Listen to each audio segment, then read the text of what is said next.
often this question, and forgive me if I'm wrong, often this question comes up with regard to sort of Old Testament things like, it says don't wear clothes with mixed fabrics, or it says, don't mix milk and seafood together, yet we all go and have Thai food now and we don't worry about it. And then it seems like the church picks out bits of the Old Testament that do apply today, but it's rather a random process. I think that's a great question. When Jesus came, he was often in trouble with religious authorities for appearing to undermine the Old Testament regulation. And Jesus made it quite clear that he said, I haven't come to destroy the law and the prophets, but to fulfill them. So the purpose of the Old Testament law is to produce the community through which the Messiah would come into the world, through which God himself would enter history.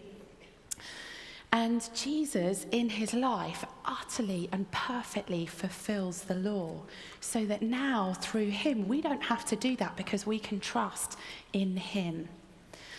So when it comes to the Old Testament law, then, it does still seem that we're picking and choosing. And I think a helpful way of thinking about it was come up with by a theologian called John Calvin. I'm sure lots of you have heard of Calvin, but maybe not as a theologian. He was a theologian, and he was pretty bright.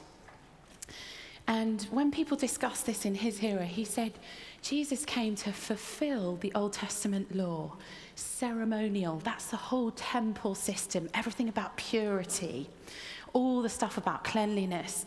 He came to fulfill the civil law, the purpose for which a historical nation state, Israel, through a time which was going to produce the Messiah, and their civil law, which had a time limitation on it. And that means things like the penalties. If you do this, this will be the penalty in law. The civil law of the country, Jesus fulfills it. And the moral law, the Old Testament, the Ten Commandments and the other moral laws, Jesus fulfills in his person and he upholds in his teaching. So when you look at the Sermon on the Mount, when you look at the other teachings of Jesus, he's upholding very consciously the moral law of the Old Testament.